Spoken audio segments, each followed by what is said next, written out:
Thank you, AGP. Good evening, everyone. Welcome. Am I coming through? Yes, there we go. Thank you, AGP. Loud and clear. Tuesday, March 28th, regular meeting for the Morro Bay City Council. Before we start anything, I'm going to share with everyone at home and in the audience that we are having extreme technical difficulties with the power. We've had power outages here at this Vets Hall all day.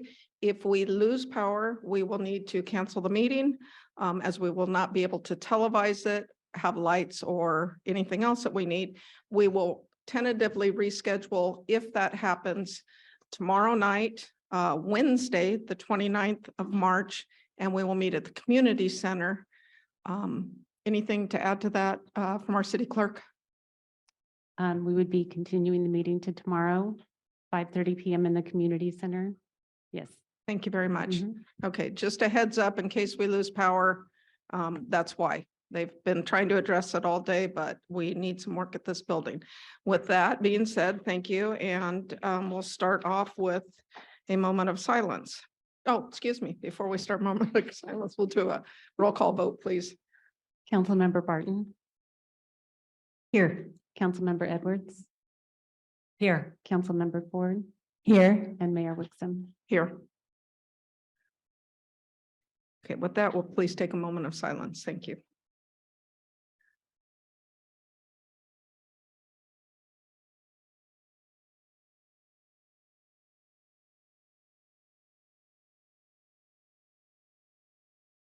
Thank you very much. And if we can do the Pledge of Allegiance, please. Laura, oh, Lisa. I pledge allegiance to the flag of the United States of America and to the republic for which it stands, one nation, under God, indivisible, with liberty and justice for all.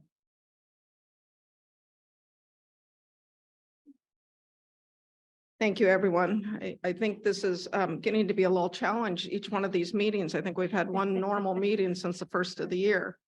And thank you all for your patience and support for us transitioning through all these storms. So closed session report from the city attorney.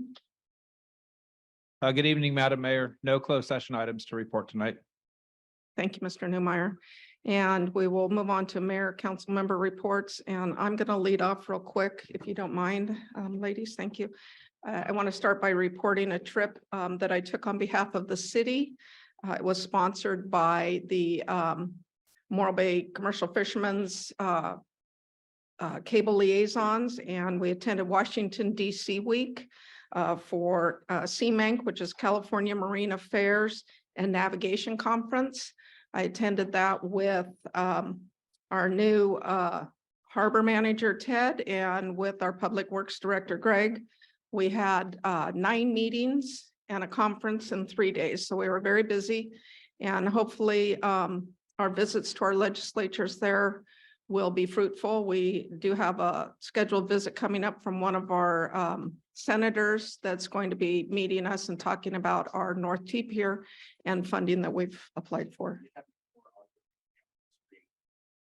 Okay. Okay, thank you.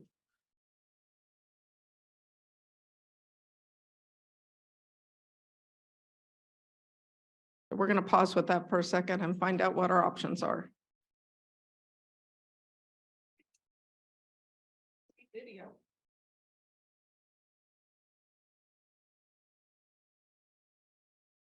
Audio.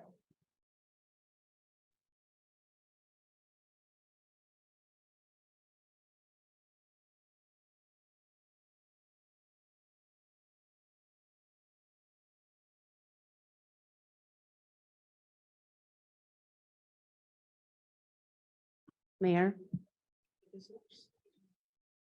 Oh, the two that has the two that was going to be cut off, but now it's going to stay on. Thank you. I couldn't think of the word. Mayor, would you like to take a brief recess to see if it can be Sure. restored? I can't do sign language, so here, wait, brief recess.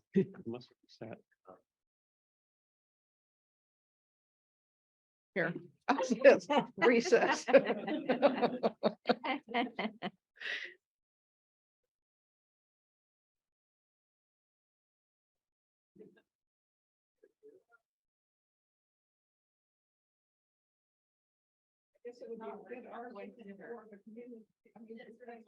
Yeah. Good argument for. Good time for our budget to be coming up, right? Yeah.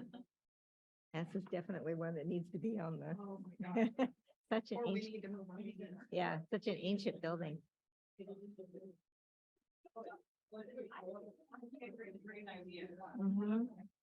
Yeah. I know those people that might be there. Yeah. Yeah. Better parking. Much better parking. More centrally located. Yeah.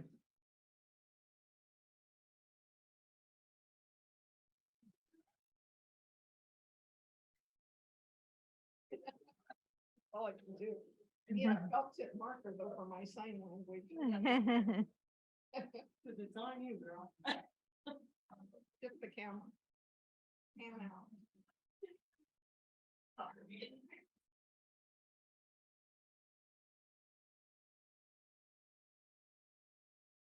There we go. Shared screen. There we go.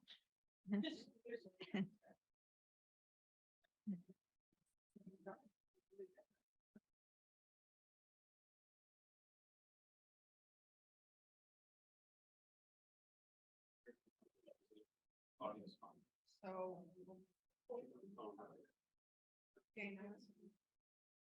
Dana's on the phone, Uh-huh. so we can Zoom. And they can record. They just can't hear us live. So they can't hear us live. If they're recording, I think it doesn't happen.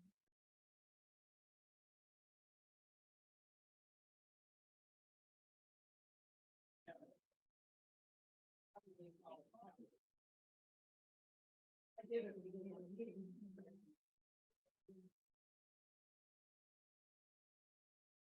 Oh. Another note. Assuming everyone knows how to. Yeah, they will. That's so sorry. No, they don't. Have lots of times you don't want to do. Like, when I think they like voice and water.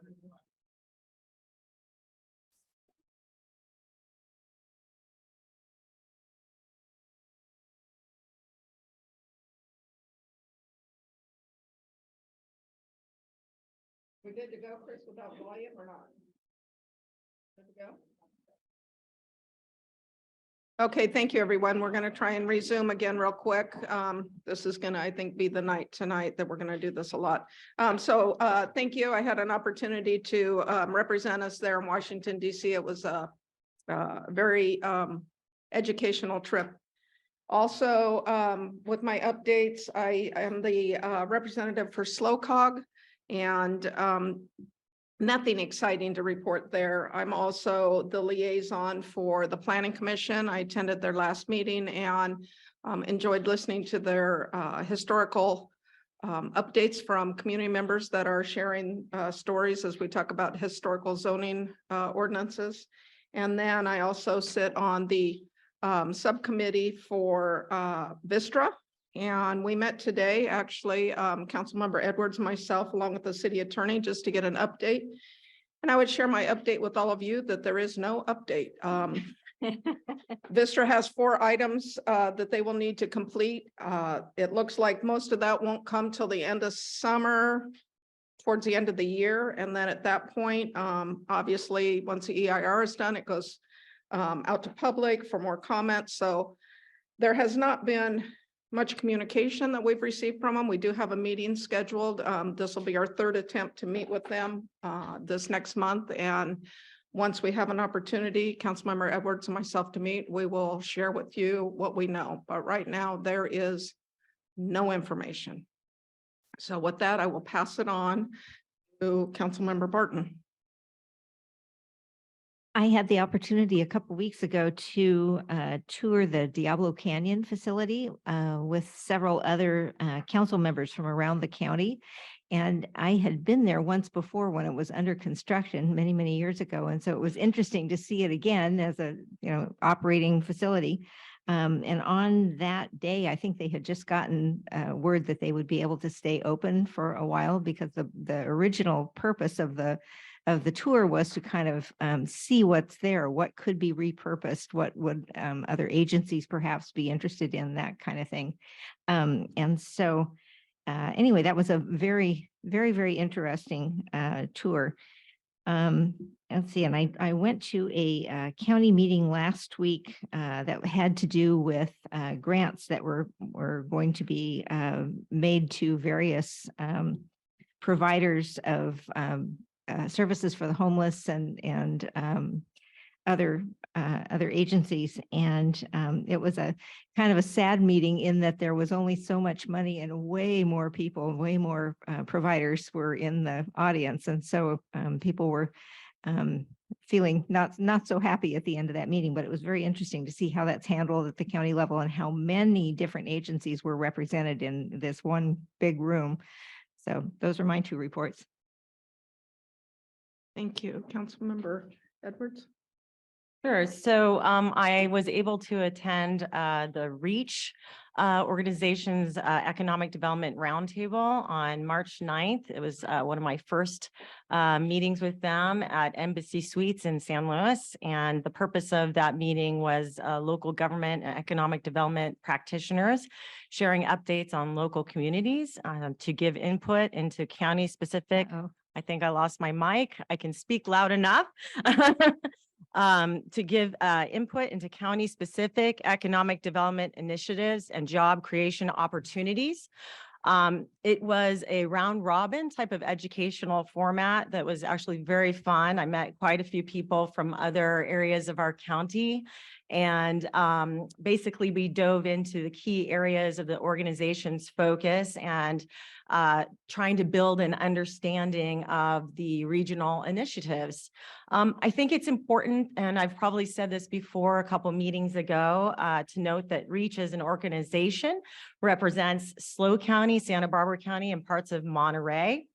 Another significant takeaway that I had from that meeting was, although not all those areas of their platform are necessarily focuses of Morro Bay in particular, like, to our city focused, but that most of them represent something that is going on with our region that at some point will have an impact on us economically.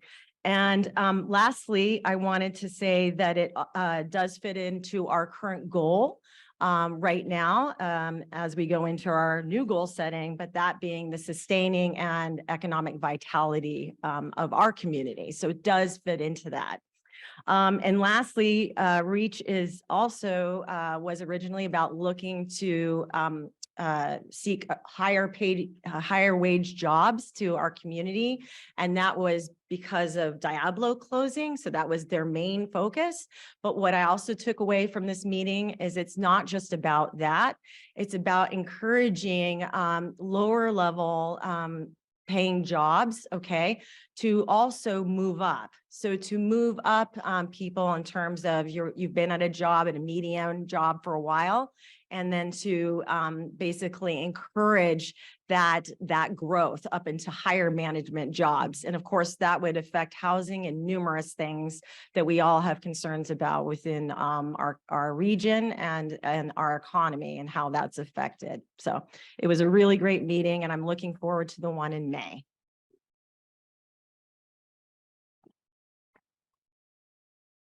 Yes, thank you, Mayor. I just have one quick announcement.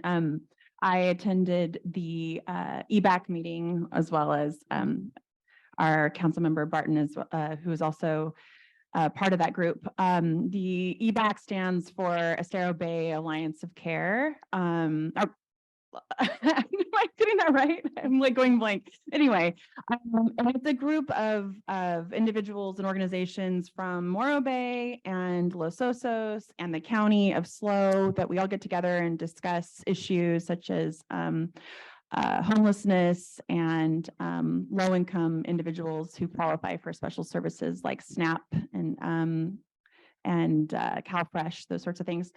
One of the things that we had a special guest speaker at this last meeting. We had Jana Nichols who is the executive director of 5 Cities Homeless Coalition.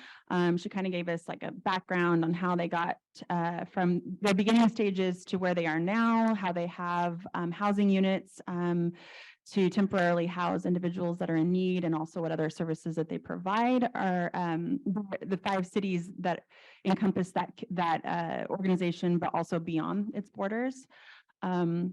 And yeah, it was a really great comprehensive report that she gave and a lot of insightful information. And that's all I have to report tonight. Thank you for that. And I'm going to piggyback on that because I've been out of the loop for the last month between being out of town and the last meeting. And the 5 Cities Coalition, you're talking about the Cabins for Care, which is a program that they started down there. And I had an opportunity to tour them. And these are people who are already working with caseworkers, and it provides an opportunity for them to live in a small community. They're called pallet homes, and they have a caseworker on site. They have a security person on site 24 hours a day. And these are people who are already moving to transition into housing. So they're just there for a short term. So it is a great program. Thank you. And I think we just lost volume again. But I'm sure everybody can hear, hopefully. There we go. We're back on again. With that, I'm going to turn it over to our city manager, Mr. Carpenter, for city manager updates. And then we're going to hopefully have enough power to stay on to get a few minutes from each one of the department heads regarding the storm. Right, Mayor, members of City Council, we've had a great deal of interest and inquiries regarding the city's response to the recent storms and flooding. And after discussing this with the mayor, we thought we would show a short video. This was taken by the police department's drone operator. Shows flooding on March 10th. And following that, we'll have the various department heads discuss their preparation and response and next steps associated with the damage that was caused. So we'll start the video. Just to cue this up, it's going to start with us looking west. Little Morrow Creek Road is on the left. Silver City RV Park or Mobile Home Park is on the right. And we're looking west, and Main Street is at the top of the screen.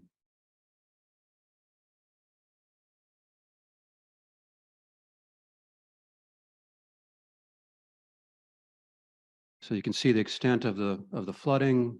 You can see the volume in the creek. We're looking east now.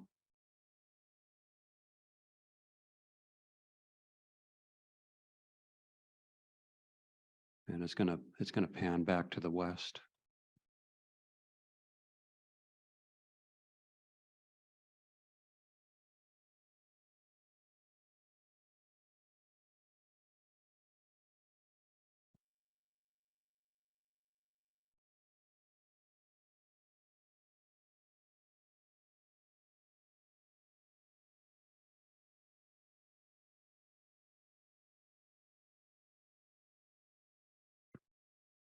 You can see the Main Street Bridge there and how high the water is.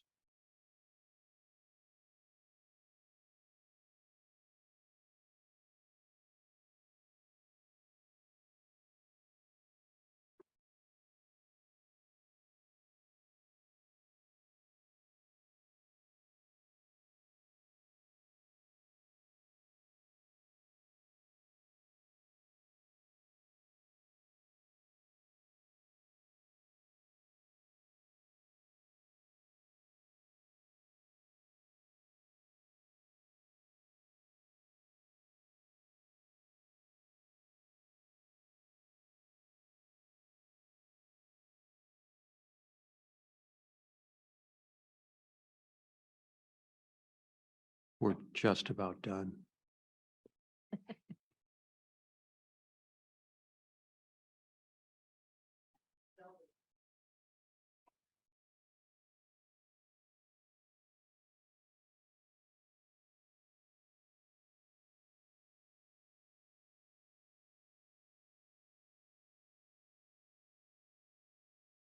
So with that, we're going to start with the Fire Department Chief McCrane.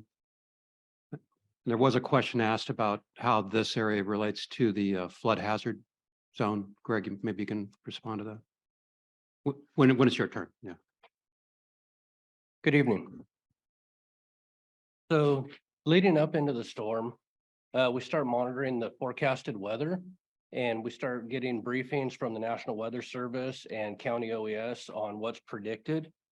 And then we call together our Emergency Operations Center team, and we formulate a plan to discuss what the weather forecast is, what the city resources are. We look at things like the tide levels and the timing of the tide in correlation to what the expected peak rainfalls are.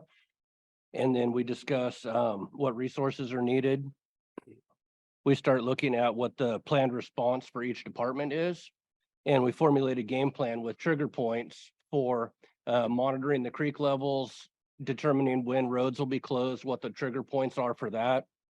And then we coordinate at the Emergency Operations Center at the fire station and via text message and email as well. So the entire city team, including Public Works, Fire Department, Harbor, Police, City Administration, we all have representatives in there so that we can make decisions based on what's happening, what we're seeing in real time. And we have personnel out in the field that is currently monitoring and giving us feedback so that we can see real time what's happening. We look at the assessment of the creek levels. We start looking at Little Morrow Creek, and as it's coming in by Silver City, and we're watching, there's a remote monitoring station where we can monitor what the creek level is at the bridge. And when we start seeing the creek approaching about the 8-foot mark, we know that we're at risk of flooding into Silver City. The flooding into Silver City starts to happen when that creek reaches about the 8 to 9 foot mark.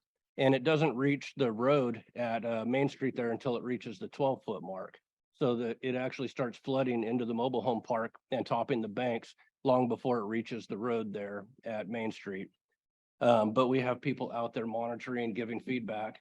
What we've done prior to the last storm is we actually sent the fire department staff around into those low-lying areas, knocking on doors at the mobile home park, advising people of the upcoming weather. We had a flyer we were handing out with information, advising them to seek alternate shelter, evacuate beforehand, because we had pretty good idea based on the forecasted weather and the tide timing that there was the risk of flooding again, and the National Weather Service did issue a flood warning for our area. So we tried to be really proactive. We also coordinated with police, and I'll let Chief Watkins speak on that, but outreaching to the homeless as well. We look at what the hourly rainfall amounts are and what those flood levels are to help determine if there's that potential for flooding. We went around to Preston, Errol, Main Street, Little Morrow Creek, and both Silver City mobile home parks, try to make contact with all the residents there that are in the known floodplain. We do frequent patrols of the areas just to look for signs of flooding, and so we can be proactive and try to make sure people are out of that path and not have to be rescued. One of the things that we really looked at was pre-staging fire equipment. We staged an engine up on Radcliffe. That way, if it was cut off again, we had an engine that could cover that portion of town and not have to travel through the deep water if there was a fire or some type of emergency over on that portion of town. And in the January storm and in the last couple storms, we staged an engine over at our second fire station, which is unstaffed, but we did move a crew over there and set up cots in the apparatus bay so that they had a place to go. And we had an engine on the north end of town because when the highway flooded, we wouldn't have been able to get across. So we preemptively moved an apparatus across to that side. We had crews that were during the storms when the highway was closed, we moved them over there, and they were able to go to some department members' houses in that area and at least have access for food and showers and be able to provide service to the North Morro Bay residents without interruption because the highway was closed. We also coordinated with San Luis Ambulance and made sure that they had a 4-wheel drive ambulance pre-staged. They moved one into San Luis Obispo so that it could respond into Morro Bay or it could respond up the Highway 101 north into the North County if needed. So that way we'd be able to transport patients through the heavy waters and out to a hospital if needed. We did also coordinate with PG&E for the substation to make sure that they had their pumping equipment in place and we wouldn't need to commit resources to the substation again, like we did in the January storm. So we took the lessons from the January storm, applied those for subsequent responses, and tried to ensure that there weren't any areas that were lacking coverage or any areas we couldn't provide service to. Yeah.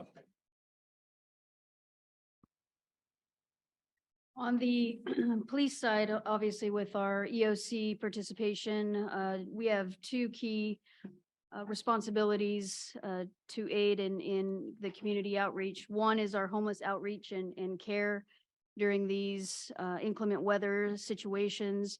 What we do on a routine basis is we contact unhoused population and advise of the coming storm. We've done that for years with personnel walking down on foot. We also have our drone that can actually represent a public announcement. And it will broadcast information across a large area to our unhoused population, just letting them know of the pending storm and the potential for flooding. We provide options for shelters and or other placements. One of the things we do this storm was our homeless outreach case manager, Jason Holland, was out with law enforcement officers, making sure that anyone who desired to leave an unhoused population or an unhoused location that was dangerous or uncomfortable for them, that we were there to make sure that they had the needs to be placed either in Prado, which is our immediate shelter location. We offered transportation by bus passes. We passed out 20 bus passes to locations with shelters. We had visits from the county public health nurse on 3 separate occasions throughout the storm preparation. We had representatives from TEMA that provided snacks, emergency blankets, socks, Narcan, and other mental health services. We provided shelter options once again. We had both options available for Prado and then the Red Cross shelter that ended up taking place at Cal Poly on the second storm. First storm in January, second storm, it was at Red Cross shelter at Cal Poly. And then this final storm, the warming shelter was at the Vets Hall in San Luis Obispo. We coordinated with other agencies to provide tarps and trash bags. We'd reach out, and anybody who was seeking a tarp, they were able to come to the police department and pick up one of those, courtesy of Salvation Army. We worked closely with Public Works to clean up and some contract agencies to clean up some debris after the storms to make sure that we didn't have any backup from debris along our Quintana Creek area. And I just wanted to mention that during this last storm, after this being our third round, during this last storm, the creek encampment was empty during this final storm. Thanks to the outreach, thanks to the people who were finally willing to seek those services or seek those opportunities to seek higher ground or shelter.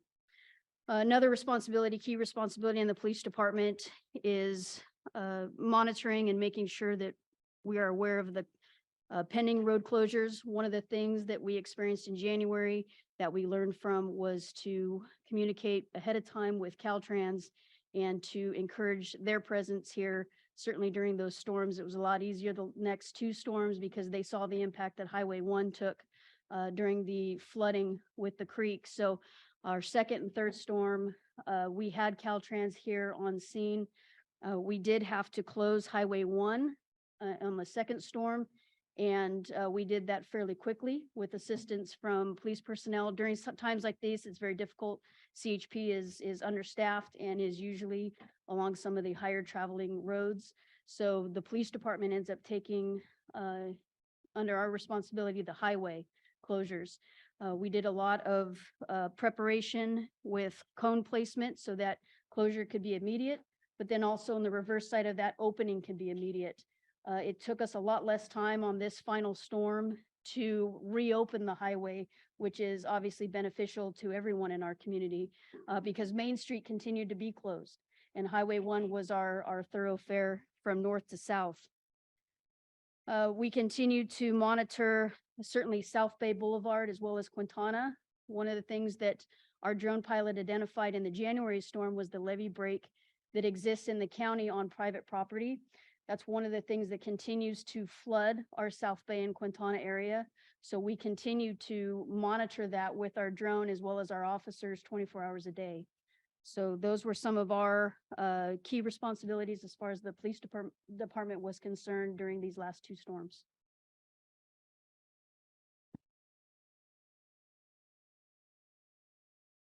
So the primary responsibility for the harbor is going to ensure that the waterfront and the harbor is safe to the general public and to the boating public. And that's our primary responsibility. Prior to the storm, we make certain that we're fully staffed with 4 officers. And every night we ensure that we have 2 officers on duty, on site, available to respond to any emergency. Our staff is looking initially at the storm direction, the tide, surf conditions, and the wind direction, and that's going to tell us a lot about how we need to respond and what kind of damage we might expect within the harbor. Just prior to the storm event, our staff will be checking docks and the moorings. They're going to make certain that vessels are tied securely to all of the docks. They're going to be looking for any items that might be stored on decks that aren't secured. They'll do a pre-inspection of the beaches and the creek. And then during the storm, pending the conditions, and if it's safe, they'll do several tours of the inner harbor to make certain no vessels have broke loose, nobody stranded, no floating debris that could cause additional damage. And they'll do that multiple times during the storm event. After the storm is passed, staff is going to go back through the harbor and look for any damage to vessels. Again, looking for moorings that may have broke loose, any debris that might be floating, remove that from the floating, from the harbor. They're going to check the beaches and the creek to make certain that there hasn't been any significant damage or any issues regarding those areas. And that's our primary role. Thank you. Thank you, Ted. For Public Works, we do a lot of prep work before the storm. So when we know a big storm is coming, the first thing we do is jet out some of the drop inlets around Main Street, over there by where the businesses were flooded. We want to make sure that when possible, the water is flowing into those inlets and then back into the creek. Of course, once the creek is high and there's high velocity in the creek, those storm drains are not as effective because you're essentially channeling a small amount of water into a quick moving creek. But they are effective if there's just some rain. But we do clean out those storm drains. We also stage signage for the police department and the fire department. No pass-through signs for roads that are going to be closed. And one lesson learned from the January storms is that we should stage an excavator on the Main Street Bridge or near the Main Street Bridge. So if it looks like there's some blockages happening at the Main Street Bridge, we can get them out quickly.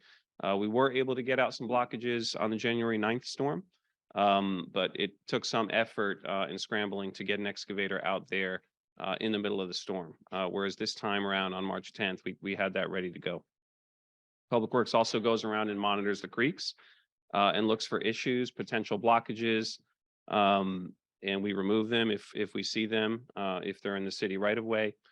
We also look around and see if we find any evidence of landslides. Luckily, we haven't seen too much of that around town.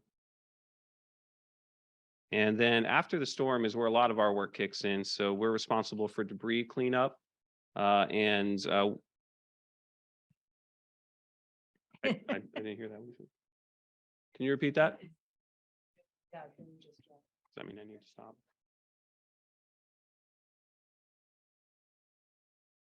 Oh. Okay. Thank you. Okay, thank you. So a lot of Public Works job kicks in after the storm leaves because we are responsible for the debris cleanup, And this time around on the March 10th storm, we did have contractors on standby so that we had a more immediate response. There are a lot of challenges to cleaning up the debris on Preston Lane, Errol Street, and Main Street. Some of those roads are not in great condition, which make it very difficult for a skip and drag to do a scraping because the roads are so bumpy. But we do the best we can, and we've also been cleaning off the streets. And we have a meeting with the business owners down on Preston Lane, for example, this Thursday, to address concerns there. We also fix roads that deteriorate as a result of the storm. On January 9th, we saw that South Bay Boulevard was undermined in the city right of way. And so we responded to that quickly and had that open within a day. And then we're involved in a lot of next steps that happen after the storms. So we are leading the FEMA process, the public assistance grant, so that we can get reimbursed for a lot of the post-storm debris cleanup that we've done. We're also looking at hazard mitigation funds to be applied to projects that would help prevent some of the flooding in the future. And also, we're looking at doing some community education, particularly in the floodplain that is Errol Street and Preston Lane and Main Street. I think it was very eye-opening for us to watch the drone footage that we all just saw. And it shows pretty clearly that the flooding happens upstream of the Main Street Bridge. I think we lost video. Just keep going. Okay. And so that flooding is really important because that is how Preston Lane gets flooded. That is how Silver City Mobile Home Park and Silver City West get flooded. And actually, after it floods those areas, it goes back into the creek. And so that's a situation that we really have to look at as a city and as a community to see what we could do to prevent those kinds of flooding events in the future. That will likely take some time to do and some analysis by a hydrologist to give us recommendations on what sorts of adaptations we can make in the creek or interim measures. I also want to make two other points. One, we got a little lucky on the March 10th storm because we didn't have the same level of tidal influence that we had on the January 9th storm. What we saw on January 9th was a king tide coming in and basically boxing with the high creek at Morrow Creek. And then that slows down the creek, which means it backs up further and the levels rise further. We didn't have that as much on March 10th. But that is a consideration when we look at these storms, and it now will help us to forecast a bit internally kind of what response we need based on not just the weather forecast, but also the tides. And then the FEMA flood map that someone mentioned for the 100-year storms matches pretty closely to what we saw, particularly along South Bay Boulevard, Quintana Road, and Main Street, Errol Street, and Preston Lane. If you are interested in seeing that FEMA flood map, a quick way to find it is to go into Plan Morro Bay. That's the general plan that was approved in 2021. I'm looking at it now, and it shows the FEMA 100-year flood map and the 500-year flood map. And again, you can see that it shows Main Street flooding. It shows Highway 1 flooding. And so that's really good information for the community to have for anyone interested. That's it. Mayor, that concludes staff's presentation on this item. I think, as you heard, well, first of all, I think staff should be commended for their response, learning from the January event and then responding during the March event, and then all the hours they put in. The impact is going to be fairly long lasting. It is going to affect your work effort and your budget for next year. And as you heard, there is going to be a significant effort to recoup costs that we've already expended, as well as look for ways of getting mitigation funds to prevent future damage. And that's going to be a major focus of staff this upcoming year. Thank you very much. I just want to, and I know all of us have had an opportunity to be up at City Hall and up at the fire department over the last few months with these storms. And not just those department heads that talked tonight, but all of the staff, the city clerk, the assistant city manager, Community Development Director. It has been an entire team. It is a team, and they're leading this team, and they've done an awesome job. And I know Mr. Carpenter stepped into it, and Ms. Johnson Rios held us over in the meantime and got a little bit of the flood too. So thank you to all of you and to all of the staff members throughout the city, to all the harbor. They've been down there on the water too. And it does take a team. So thank you. I really appreciate it. I know all of us as residents do too. So thank you. Huge shout out. I'm going to remind everyone who has an opportunity to actually be listening right now that we are struggling with power here at the Vets Hall. If we lose power, volume, other things like that, we will have to stop the meeting, and we will look at reconvening meeting tomorrow night at the community center, and we'll announce it on our website as well as any other way we can facilitate that. So just a heads up. It's not AGP, it's the buildings breakers that are going out. So want to let you all know that. Okay, with that, we have a presentation this evening from San Luis Obispo Council of Governments on our 2023 Regional Transportation Plan. Good evening, thank you.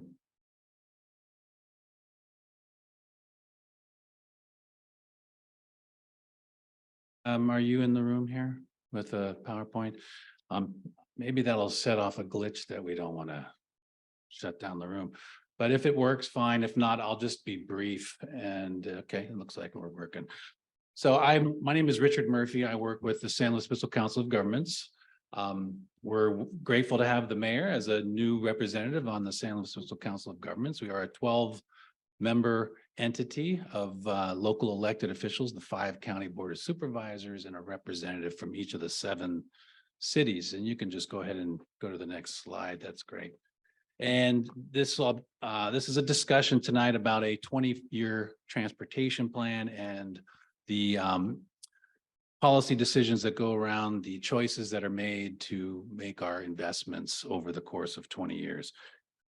And so I just wanted to also highlight, if you could, and there's the government code, what outlines our responsibility and requirement, but you can go to the next slide. And in this is, oh, I guess we're jumping pretty quick here, so that's fine. Very fine.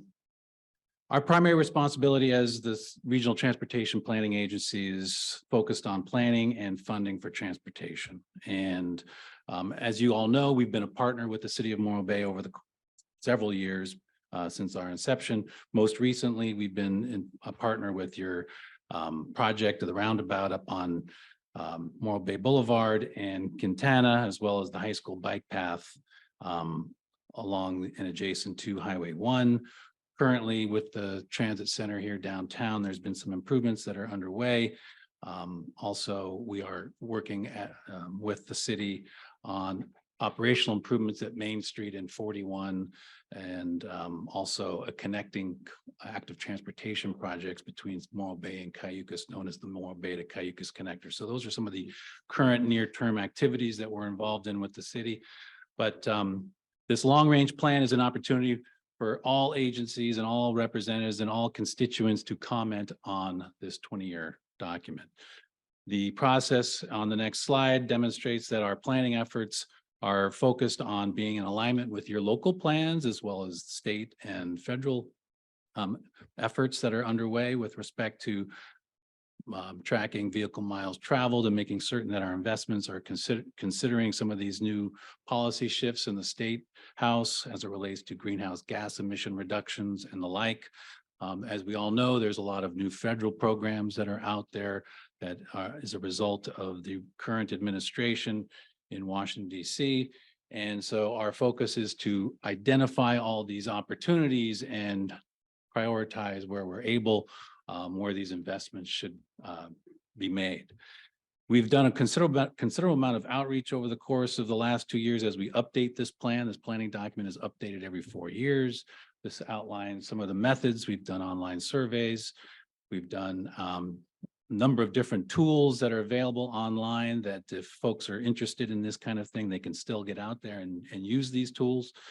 Our advisory committees and steering committees have been very active in the process. And of course, the SLOCOG board has been monitoring the development of the document throughout the process. And now we have a public review draft available for input officially. And we can go to the next slide. The document consists of 4 very distinct components. There's a policy section, a financial section, an action element section, and what we call a sustainable community strategy. And if you wouldn't mind going to the next slide, Dawn. The policy element establishes and sets the goals. These are the basic pillars in which we are setting our policies around. And it's from these goals we develop our policies that we put into motion that help us prioritize our regional investments. And to the next slide, what you'll see here is under the financial element, some of the assumptions that are made over the next 20 years of where the funding is coming from. And it sounds like a considerable amount of money, $3.1 billion of compilation of federal and state resources, as well as local resources from either development fees and or local taxes that come together to create this investment pot of resources over the 23-year time horizon of this plan, which takes us out to 2045. And through the process, we conduct a number of surveys, as I said earlier, and the needs assessment that's established. And you can see on the plan that we have revenues that are projected, needs that are defined, and then in this case, there's some hard choices that are made, deficit in funding. That's just sort of the nature of what the planning document is. There's a constrained section, and then there's an unconstrained section. And so with that, we have $2.3 billion of infrastructure that we're saying is not fundable, where we are indicating we have $3 billion of infrastructure that is fundable. The next slide. This is identified just to demonstrate that even though, yes, we are a regional transportation agency, yes, we have authority to and have discretion on where some of the federal and state funds are invested. But why it's showing 0 under regional is just to demonstrate that we're not quite like our sister agencies to the north and south that do the same thing as we do. There are 25 counties in the state of California that are recognized as self-help counties. In this case, on the Central Coast, Santa Barbara, Monterey, Santa Cruz are all self-help counties, meaning they have a regional dedicated sales tax for transportation to help them with their transportation investments. It serves for their agency purposes. It gives them the ability to leverage other state and federal monies. It also gives them the ability to advance infrastructure needs sooner than later, thereby bringing the cost down because of inflationary reasons. So this was a point that the folks that are really responsible in developing the document wanted to make, that we have this element in the document that is a 0 as it relates to regional sales tax. And then there is a nice working tool online for folks in the audience or anyone here that in your community that has an interest in getting a sense of the project listings, the project types from active transportation, public transit, your street and road network, the highway system. Of course, we're working closely with Caltrans on these community betterments and larger infrastructure needs. And they're all mapped nicely online. They're all part of the document. Your input is very welcome in that. We work closely with Greg and his staff on these issues, where Greg and his staff sit on our technical advisory committee. So they're familiar with our process and our planning activities. And I'm sure if Greg is unable to answer a question, you're welcome to contact us directly to answer any questions. You can go to the next slide. I believe that's pretty much the wrap on it. Just using this as an opportunity, and thank you for rescheduling us 2 weeks later from the challenges you had here in the area with the highway closed from the last meeting, and happy to answer any questions you might have. Thank you very much for the presentation. Thank you for coming back. I apologize for that. No control. Any questions from council members before he sits down? I'd like to ask one question. I wasn't writing fast enough. What was the last through 2045? What was that last number, the dollars? The revenue that's assumed, reasonably expected revenue is $3.1 billion for the county, the cities, the unincorporated communities. The need of infrastructure that has been documented in the plan is 5.1 billion, I think it was. Four. Yeah. And so the shortfall is $2 billion over okay. 23 Thank you. years. I have a question. What are the other communities that you were referencing? What do they charge? What is the sales tax? Is that how it's done, the assessment? Well, these other counties, not, in San Luis Obispo County, a lot of our partners, the local agencies have their own general purpose sales tax, which in many ways functions as it's a general purpose tax based on the priorities of each respective council that sets a general purpose tax. In these other counties that have a regional sales tax dedicated for transportation, it's in the neighborhood of a half a cent added to their sales tax. Through the whole Typically a county? quarter to a half. Some of them have sunsets, some of them are in perpetuity For the whole county? for the entire county. Affects all jurisdictions. And then is the transportation use the same? As it, consistent as it's always been? Are the same amount of people taking public transportation? There are clearly new trends post-COVID. A lot of folks able to work from home or telecommuting part-time during the week. There are definitely some shifts. You can see it on on Route 12, which I take off from the coast back into town for work. There are shifts, and staying ahead of that and knowing how those trend lines ultimately play out 10, 15, 20 years is a challenge, but clearly COVID had an impact on people's behaviors with respect to where they work and how they get to work. Right. Okay. Thank you. Yeah. Thank you very much. You bet. Thank you Appreciate so it. much. And with that, we will move on to public comment. I do have some speaker slips I'll start with. And first up is going to be Homer Alexander, followed by Rachel Wilson.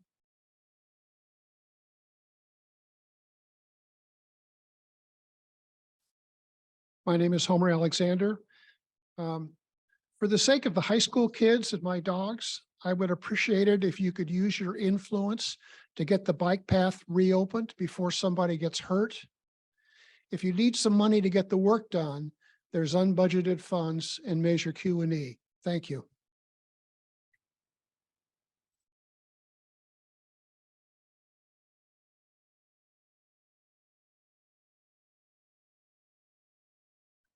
Hi, my name is Rachel Wilson. I'm from Cayucas, California.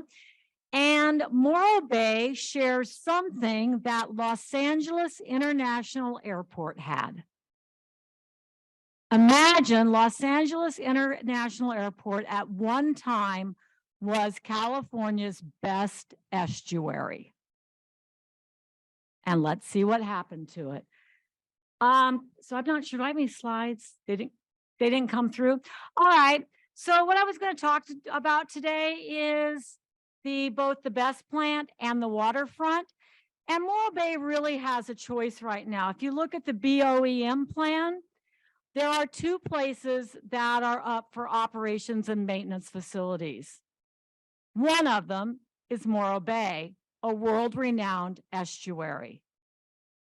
The other is Port Hueneme, an industrial port. It is already designed to take the operations and maintenance facility. It is an industrial port. It can never become a world-class estuary. We are a world-class estuary, one of very few remaining. So we have a choice in Morro Bay. We can keep our world-class estuary. Los Angeles International Airport, they can't get back their world-class estuary. Long Beach cannot get back their world-class estuary. But there's a way that we can prevent losing our world-class estuary. And that is encouraging the California Lands Commission and the BOEM to put the operations and maintenance facility at Port Hueneme. That's the green choice. It's already an industrial port. It's one of two still in the running. The other is the best plant. That can be any place. But imagine right now, Morro Bay looking like Los Angeles International Airport, covered over by parking lots, covered over by buildings that are not tourist related. Imagine what that would do not only to our wildlife, but to our tourist industry. How many of you guys would choose to go spend the weekend next to Los Angeles International Airport or the Port of Long Beach? If you look at the Port of Long Beach, Port Hueneme, there aren't any decent restaurants. Thank you.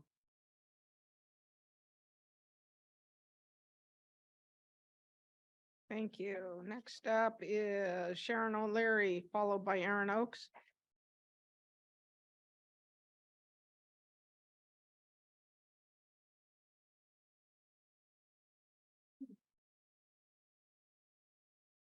Good evening.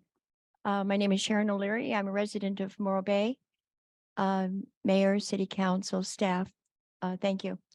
Thank you for mentioning EBAC earlier. EBAC just went through its 115th meeting. We've been meeting monthly for 10 years, bringing all the active agencies in our area together as we address homelessness and folks in need in our community. The Community Resource Connections Office, a city service, has been open for 10 years. During that time, we worked towards accumulating mostly really good data to provide to the city and gauge what we needed to do by way of outreach. So we brought case management into community dinner and food bank lines of people about 5 or 6 years ago.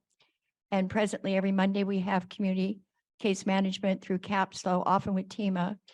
And we have a public health representative as well. And we bring other interested groups in to help support us. So I'm looking forward to goal planning next Wednesday. We've taken a look at what we would need by way of safe parking. Safe parking is the trademark name for the city of Santa Barbara's program. So we would call it secured parking. What it would take to develop that in Morro Bay, which would be contracting to a company to come in and suggest a model and either go with it or amend it and change it or not. The same kind of thing with the warming shelter cooling station. We got a good look at the what was set up by the Red Cross during the flooding, which was quite remarkable to see what it takes to put together a warming shelter. And again, it would be contracting with a company that would provide that service. And again, taking a look at some model that would be adjusted for Morro Bay. So thank you, and I'll attend goal setting next week and hope to get some interest about those two programs for Morro Bay. Thank you.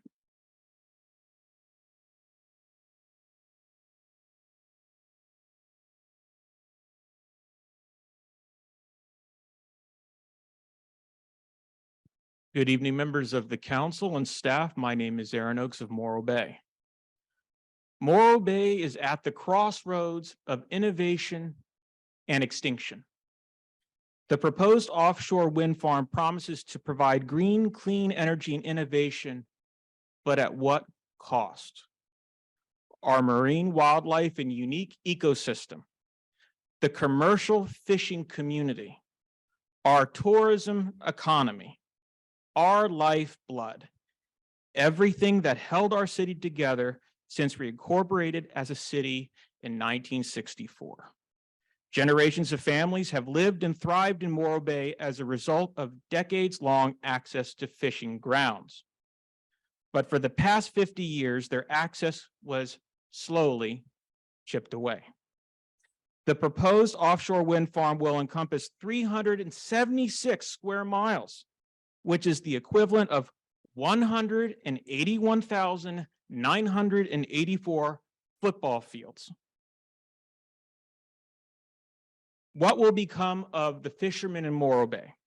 What will become of our residents who rely on tourism revenue to keep city-related bills at somewhat reasonable rates? Does the Bureau of Ocean Energy Management, the agency responsible for awarding offshore wind leases, understand the extent of what we could lose? No.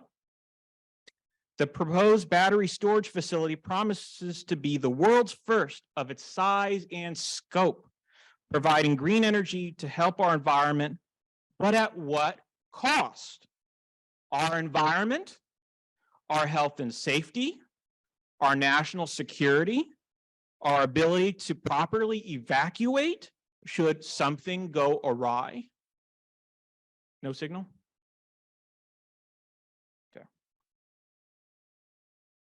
Vistra Energy made a purposeful choice to impose their proposed project on us without asking the community first if we would be interested, or what trade-offs would we be willing to make. They come to our city not as partners, but as predatory special interests, dictating what green should mean to us.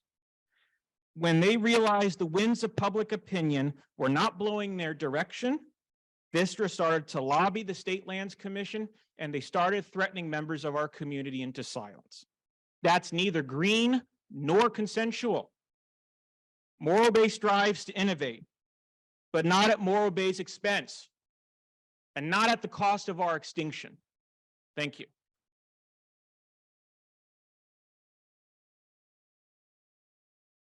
Thank you, Aaron. Next up is Margaret Carmen and Michael Wombat. Thank you. Mumble.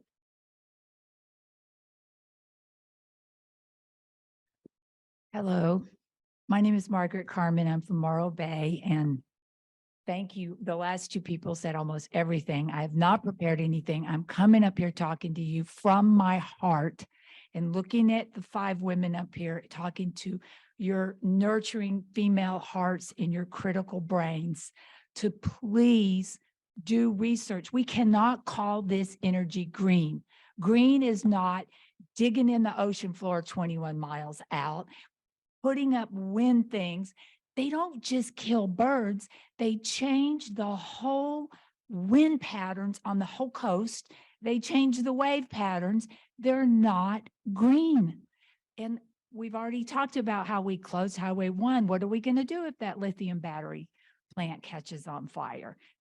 Where are we going to go? You know, we're dealing with these little things of like, we're going to create some jobs at the expense of what we've just heard. It doesn't add up. And the big thing is what I want you guys to do your own research and not listen to what the green people in the state of California are saying. There is alternative energy that is not damaging to people's environment and their lives. And I just would like to send you guys things and tell you about that. And I'm going to give you an example from something I was involved with back when we were going to get smart meters on their house. PG&E said, oh, look, we're going to get smart meters and we're going to save energy. They don't save energy. They had to take off the old meters. They had to make a new meter, put it on your house. The only way a smart meter saves energy is if you change your behavior patterns. Yes, you can look on the computer and see how much energy you're spending, but I'd like people to raise their hands. How many people have ever done that? You were sold an idea that, not you, but we were, that smart meters saved energy. Now, this is even bigger because this is at the expense of our estuary, our ocean life, all of it. Oh, okay. Okay, thank you for listening to me ramble. I'm done.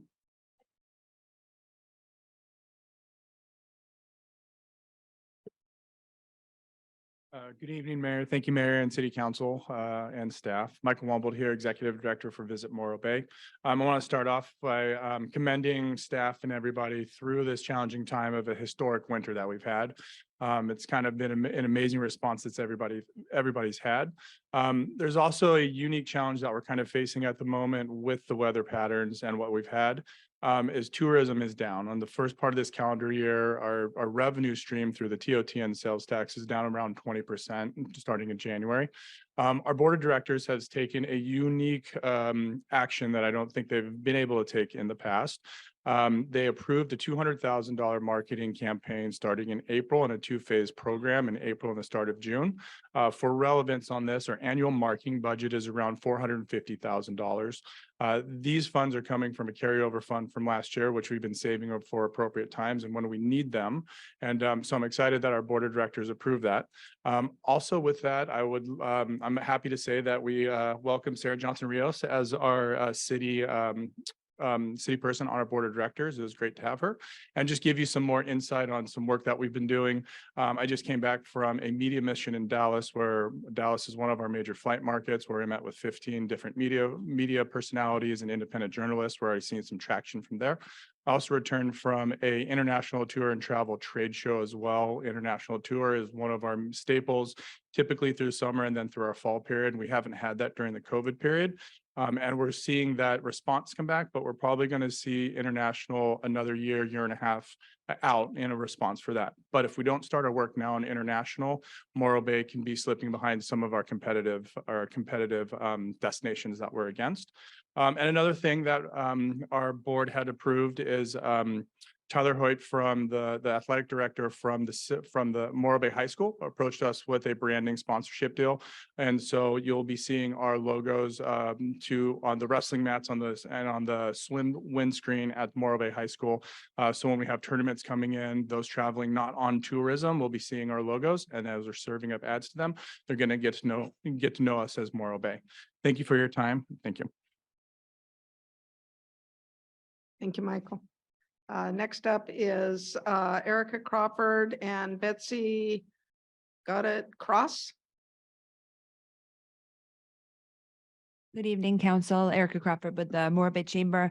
Going to echo the thank you to the city staff. I'm speaking for the chamber today. I look forward to doing an economic development update, kind of something more comprehensive in the future. But I will say, our members enjoy doing business in a community that values local control and public safety. And I think what you heard today is that value is really there. So thank you so much for all of the work that you did to keep our community safe. Just a few quick updates. We do have a new tab up on our chamber website, which is morrochamber.org, called Business Resources. It's completely built out, permit information, business license information, talking to the city. Tomorrow we have our breakfast program very early at 7:30 in the morning over at the community center. Want to thank our panelists. We're going to be discussing policy creation and implementation. So thank you very much, Mayor Wixom.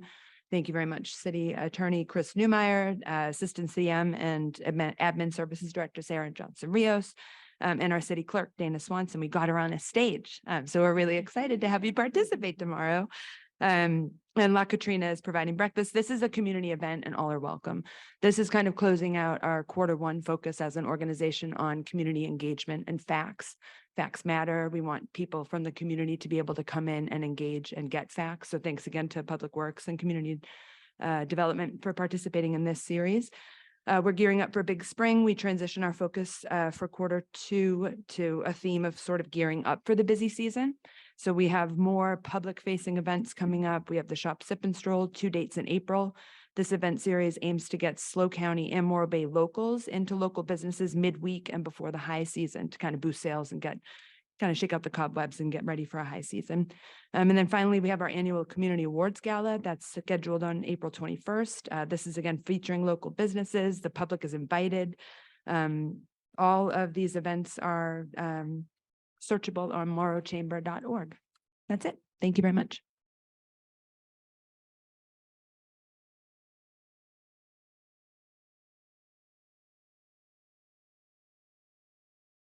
My name is Betsy Gaudette Cross. I'm here again with a couple of things that I'd like to get off my chest. None of you know me, but if you did, you know I'm the queen of saving the planet. I have always been working on minimizing my carbon footprint. I've been saving and recycling in my classroom before they had recycling bins on campus. I have a watering can in my kitchen sink and a bucket in my shower, and I have since the 70s when I lived in Marin County and we had a major drought. I've a conservative driver, so I can save gas. I reuse my Ziploc bags if they're not too bad. I have a compost bin in my kitchen. I had solar panels on my old house when I lived in the valley. I could go on and on. So when somebody accuses me of not wanting green energy, I get really angry because I have been doing my bit for as long as I've been an adult. And I don't think that many people can say that. Next, when the best project I have a question. When is the best project gonna be on our agenda? So we can ask questions and you can answer questions. I think this has been asked to be put on the agenda before. And, I'd love to hear everybody's thoughts, not just ours. And lastly, do you even care what the people of Morro Bay want? Have you listened to the people at city council meetings? Have you seen the signs around town? Have you been reading the posts on Nextdoor and Facebook? I've been talking to anyone who will listen to me, and not one person has said, oh yeah, I think that's a great idea and you're crazy because, I'd have it in my backyard. No, nobody has said that. Nobody wants the thought of a humongous dock that would be servicing the windmills that would change the whole ecosystem of our cute little fishing village. If these things happen, it's just going to change our whole town. And there has to be another way of generating revenue. Thank you. Thank you. At this point, public comment is open to those of you who have not done speaker slips, so please come on up. My name's Natalia Mirzoyan, and I'm ahead. speaking concerning the wind farm and Bess because they kind of go hand in glove, and I'm throwing out some thoughts I have on them. I'll start at the end, which is something that always bothers me. When we have government dealing out these situations, Diablo Canyon, the Morro Bay Power Plant, whatever it is, they have this great thing going and there's never a conclusion to it that fits the community.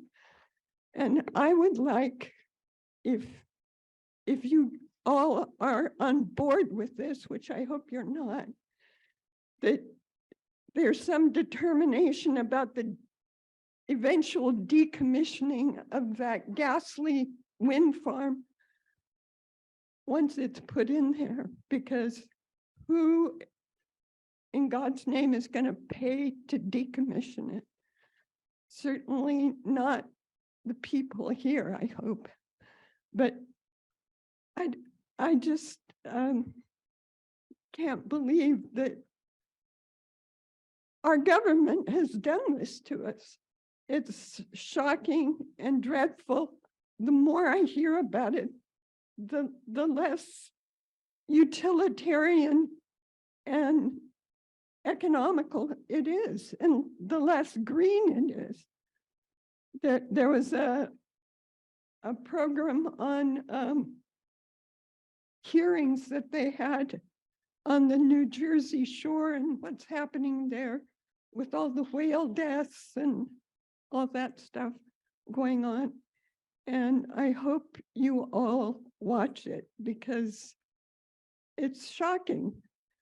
And I guess I would like to address this mostly to Jen Ford because I'd like to think that she could have some influence with Dawn Addis, who might be able to make a difference in this somehow, letting people know Morro Bay does not want this whole mess to happen. Thank you.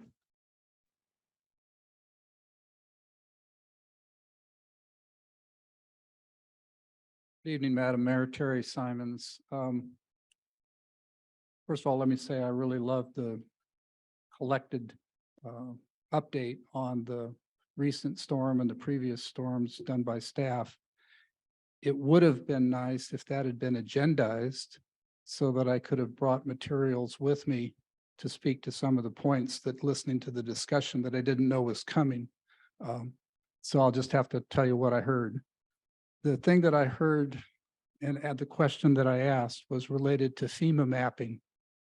In some recent project work that I've been doing along Quintana, I've discovered that the Plan Morro Bay FEMA overlay section, which our Public Works Director referred to that he was looking at, is hideously out of date. It actually shows the drainage basin that followed the old creek way in the same location that it was in 1950s before the highway was built. So you'll see in the overlay map that the FEMA map basically runs about 40 feet above Quintana Road at the elevation of the existing highway, which is of course not correct. I don't know how many other technical errors there are like that on the FEMA map as a whole, because I've only been looking at portions of it. But I will tell you that I've been very interested in the flooding that's happened along Main Street. And an interesting point of perspective is to stand on the Main Street Bridge, which was historically Highway 1. That undercrossing was engineered back in the day and in anticipation of floods very much like we just experienced coming down Morro Creek. It's remarkably lower than the new crossings over the creek that were developed in the 60s with the building of the new Highway 1, probably 4 or 5 feet lower. And then I hear tonight that the flood elevation that's flooding the mobile home parks and stuff is actually below the Main Street Bridge, which is concerning. This is just something that I think we need to look at going forward. I know that in jurisdictions primarily on the East Coast, that FEMA has sponsored tremendous amounts of money to decommission portions of communities that are in floodplains, and that maybe that money is available to us to basically take those at-risk properties out of circulation, or maybe phase them to raise them to the flood level. This is something planning should be looking at. I don't know whether there is a floodplain overlay in the general plan in that area that requires those properties to basically raise their elevations on redevelopment. I know that the nursery at Miners, which was built relatively recently, went underwater, and certainly that must have been evaluated from a FEMA perspective. Thank you. Thank you.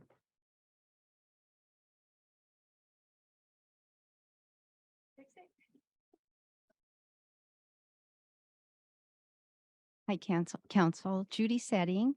Talk louder. Okay, I'll try. Well, I do want to say that we have had our solar panels for a couple months now, and I'm thrilled.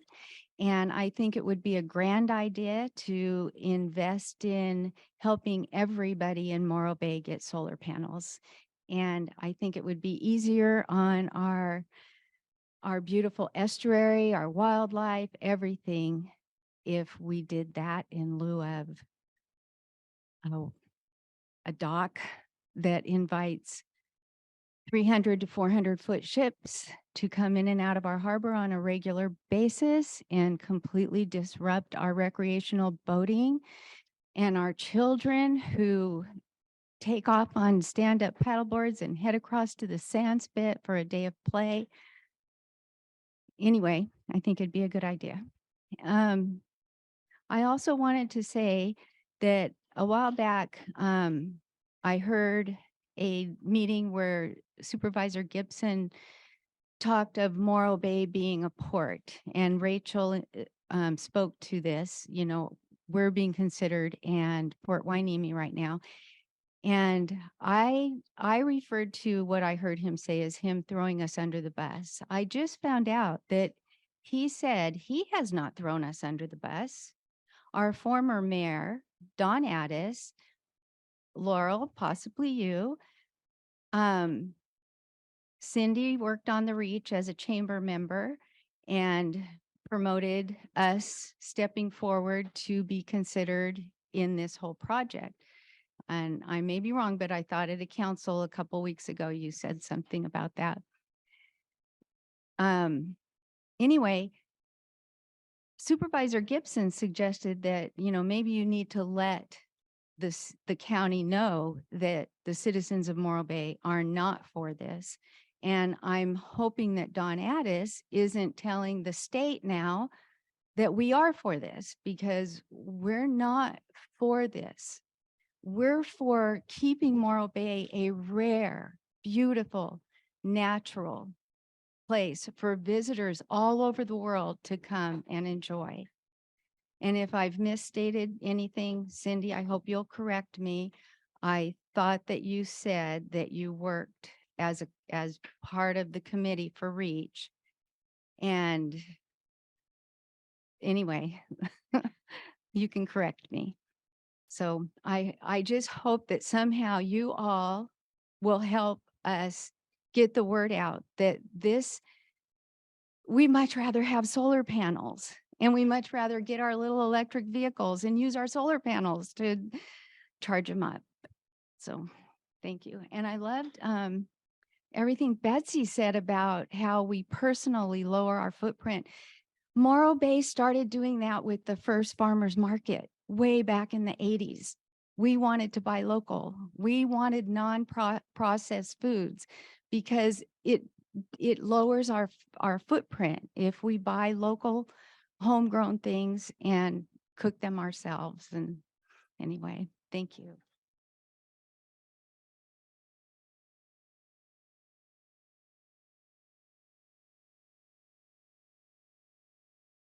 Is this not working? No? Okay, I'll just speak loudly. I think you'll be able to hear me. I can speak pretty loud. My name is Nicole Dorfman. I live here in Morro Bay, and I want to thank the people who came before me talking about the wind farms and the BESS. And we all know, if we've looked into it, these are not green projects. All you need to do is take a look at the strip mining in the Congo and the child labor that goes into extracting the cobalt that's required for the lithium ion. It broke my heart to see what we're doing and the scale that it would need to be pumped up to achieve what they're proposing. Not only that, it is a hazard to our community. And what we're seeing now, we're talking about this flooding. And from what I understand, we're expecting more extreme weather due to climate change. So maybe we're going to be flooded every year. Maybe it's going to get worse. I don't know. Nobody can say. But we do know that the lithium ion batteries do not react well with water, particularly salt water. They create hazardous toxic fumes to people and to animals. And I think that what the last speaker just said is, for the council as our representatives and all the people here, Erica Stewart with the chamber. I've read through some of the documents for REACH, and Cindy Edwards was not on the committee. I believe that Mayor Heading, Councilwoman Ford were the representatives, as well as Eric Endersby, our previous harbor director. Erica Stewart was also on that commission. And some of the writings, and I've just read one from the previous mayor, we are so excited to be a part of this, and we want to encourage it, and we want to be a part of it. And I don't know where he got that message from, and I don't think it was from the people. Perhaps industry is very much in favor because they're seeing the money. We're seeing our beautiful home being taken over by actually international actors. Vistra, for example, has big coal plants in Texas. They're one of the biggest polluters in Texas. They're trying to rebrand themselves, and they're using Morro Bay to put on a green face. I call it greenwashing. But we're hoping that you 5 electeds will now say, hey, we don't support this in our community. And somebody else mentioned another port that was, I forget the name of it. Why, yes, thank you. But if that's already industrialized, that's wonderful, then it should go there. We don't want that. It's not good for our town. It's not good for our people. It's not good for the animals. It's not good for our pristine estuary. So please advocate for the people and say, we do not want this here. Thank you.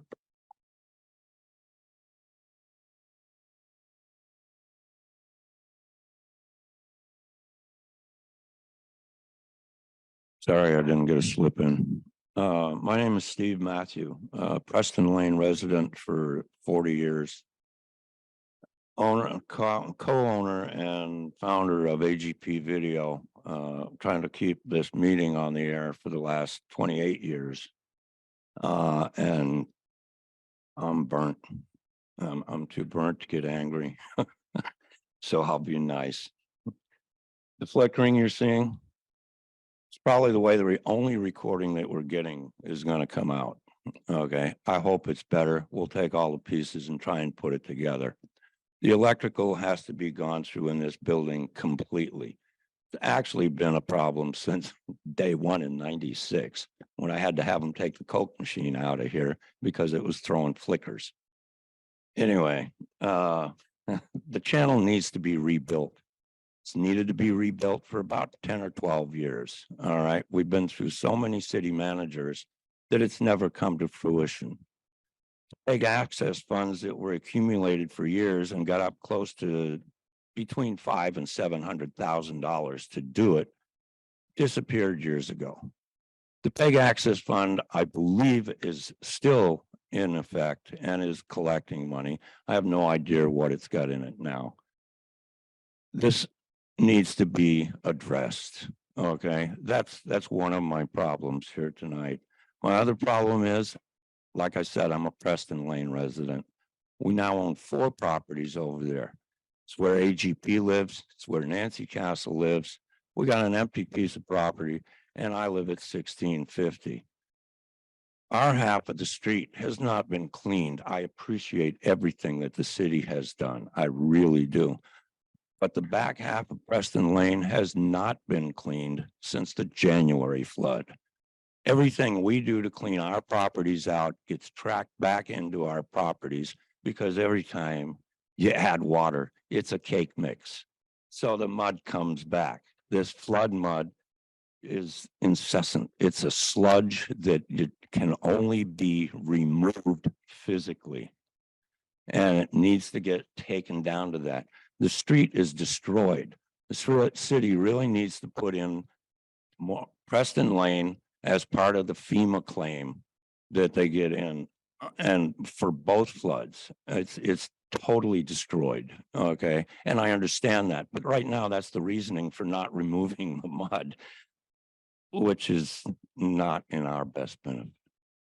Thank you. Sorry, we did the best we could here tonight. We'll see what we get on the other side.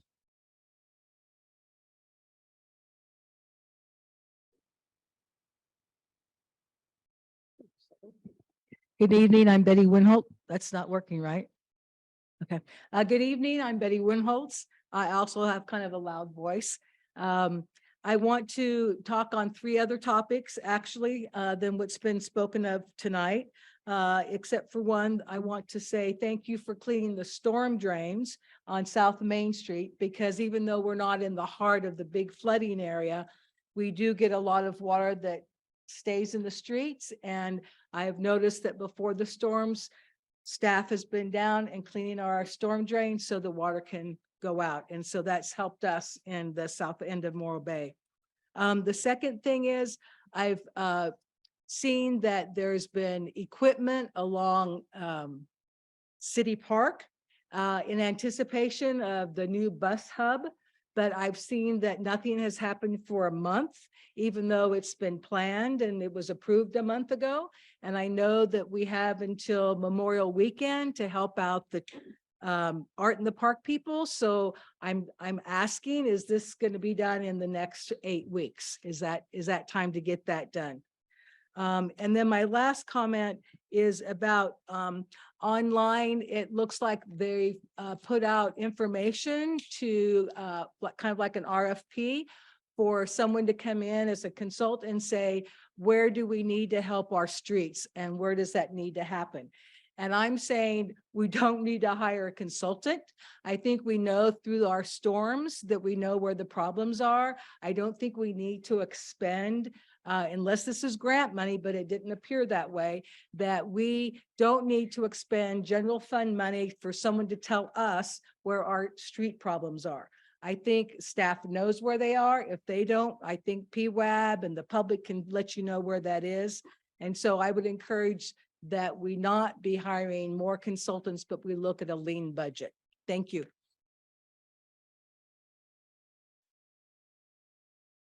Thank you. AGP, are we still out of video? I mean, out of volume? Volume, I am completely unsure about. I've been trying to What do you join the say? Zoom myself. But we have video.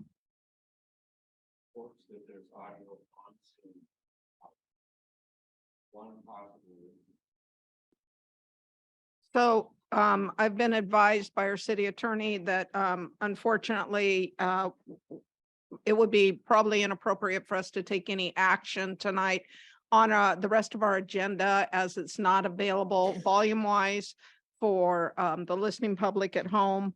And so we're going to be challenged and not be able to proceed. So we're going to reschedule for tomorrow. Real quickly, for those of you who are here, I will ask just for a couple answers. Thank you. Time's up. You know, and I just want to share with those of you that are bringing forward questions, concerns, and comments about the offshore wind and the BESS. You know, please understand that we're engaged. We're here listening to you. We can't take a position on these items when these are projects that are coming forward. They're an applicant entitled to due process, and we have an obligation to allow that. And to take a position right now would be prejudiced, and we would bias our vote and be recused. So, you know, understand that we hear you and we share the concerns of the community for all projects that come before us. So please know that it's not falling on deaf ears.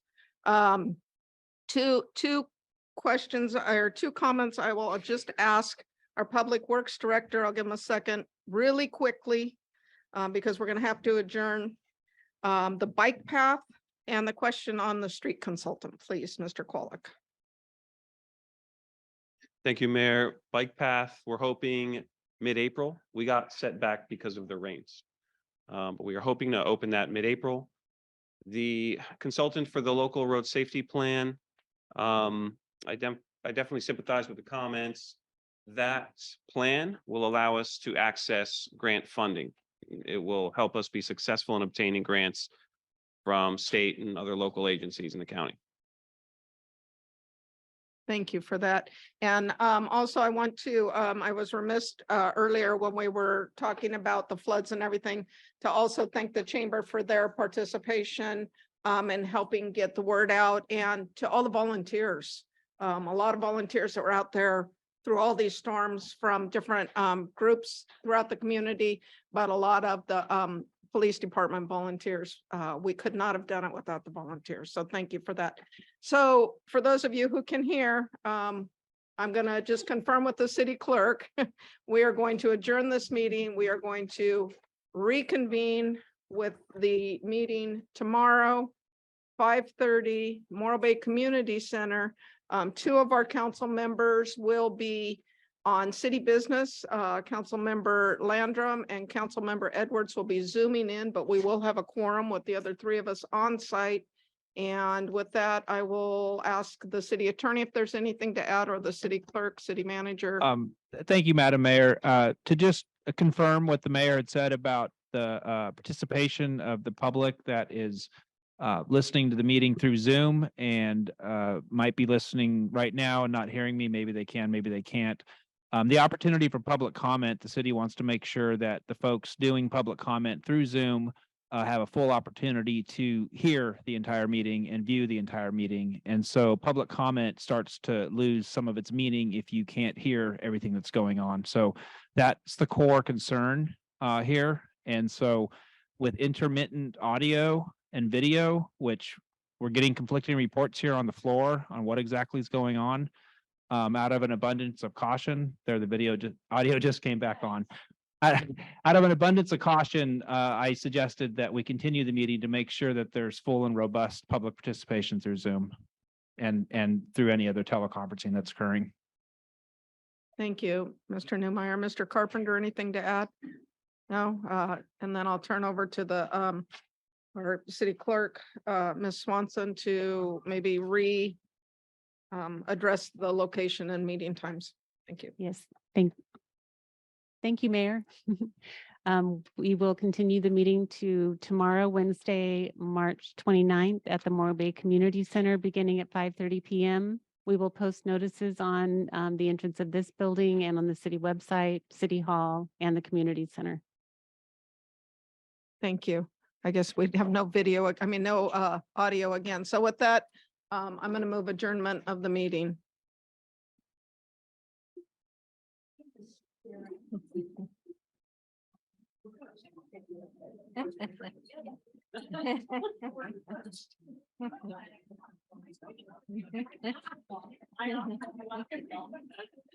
What?